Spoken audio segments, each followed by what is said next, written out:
ಎಲ್ಲರಿಗೂ ನಮಸ್ಕಾರ.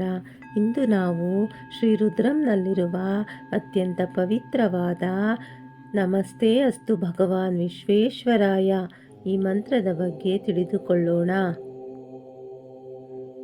ನಮಸ್ತೆ ಅಸ್ತು ಭಗವಾನ್ ವಿಶ್ವೇಶ್ವರಾಯ ಮಹಾದೇವಾಯ ತ್ರಯಂಬಕಾಯ ತ್ರಿಪುರಾಂತಕಾಯ ತ್ರಿಕಾಗ್ನಿಕಾಲಾಯ ಕಾಲಾಗ್ನಿರುದ್ರಾಯ ನೀಲಕಂಠಾಯ ಮೃತ್ಯುಂಜಯಾಯ ಸರ್ವೇಶ್ವರಾಯ ಸದಾಶಿವಾಯ ಶ್ರೀಮನ್ಮಹಾದೇವಾಯ ನಮಃ.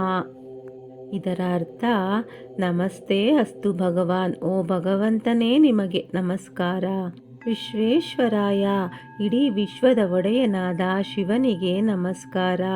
ಮಹಾದೇವಾಯ, ದೇವತೆಗಳಿಗೂ ದೇವರಾದ ಮಹಾದೇವನಿಗೆ ನಮಸ್ಕಾರ. ದೇವರ ದೇವನಿಗೆ ನಮಸ್ಕಾರ. ತ್ರಯಂಬಕಾಯ, 3 ಕಣ್ಣುಗಳನ್ನು ಹೊಂದಿರುವ ಶಿವನಿಗೆ ನಮಸ್ಕಾರ. ತ್ರಿಪುರಾಂತಕಾಯ, ತ್ರಿಪುರಾಸುರರನ್ನು ಸಂಹರಿಸಿದ ಪರಮೇಶ್ವರನಿಗೆ ನಮಸ್ಕಾರ. ತ್ರಿಕಾಗ್ನಿಕಾಲಾಯ, 3 ಅಗ್ನಿಗಳ ಸ್ವರೂಪನಾದ ಶಿವನಿಗೆ ನಮಸ್ಕಾರ. ಕಾಲಾಗ್ನಿರುದ್ರಾಯ, ಕಾಲಾಗ್ನಿಯಂತೆ ಅಜ್ಞಾನ ಮತ್ತು ಅಧರ್ಮವನ್ನು ನಾಶ ಮಾಡುವ ರುದ್ರನಿಗೆ ನಮಸ್ಕಾರ. ನೀಲಕಂಠಾಯ, ಲೋಕದ ಒಳಿತಿಗಾಗಿ ವಿಷವನ್ನು ಕುಡಿದು ನೀಲಕಂಠನಾದ ಶಿವನಿಗೆ ನಮಸ್ಕಾರ. ಮೃತ್ಯುಂಜಯಾಯ, ಮರಣದ ಭಯವನ್ನು ಜಯಿಸುವ ಮೃತ್ಯುಂಜಯನಿಗೆ ನಮಸ್ಕಾರ. ಸರ್ವೇಶ್ವರಾಯ, ಎಲ್ಲರಿಗೂ ಒಡೆಯನಾದ ಪರಮೇಶ್ವರನಿಗೆ ನಮಸ್ಕಾರ. ಸದಾಶಿವಾಯ, ಸದಾ ಮಂಗಳವನ್ನು ನೀಡುವ ಸದಾಶಿವನಿಗೆ ನಮಸ್ಕಾರ.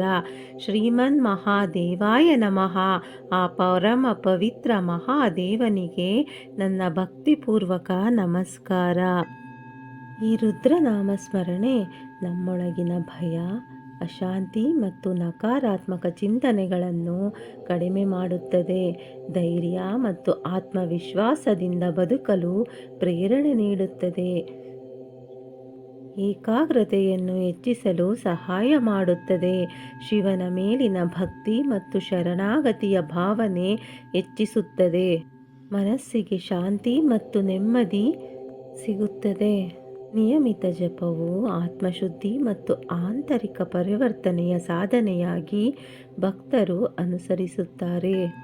ಈ ಮಂತ್ರವನ್ನು ಬೆಳಗಿನ ಸಮಯದಲ್ಲಿ ಅಥವಾ ನಿಮಗೆ ಅನುಕೂಲಕರವಾದ ಶಾಂತ ಸಮಯದಲ್ಲಿ ಸ್ವಚ್ಛವಾದ ಸ್ಥಳದಲ್ಲಿ ಕುಳಿತು ಶಿವನನ್ನು ಸ್ಮರಿಸಿ ಈ ಮಂತ್ರವನ್ನು ಭಕ್ತಿಯಿಂದ ಜಪಿಸಬಹುದು. ಧನ್ಯವಾದಗಳು.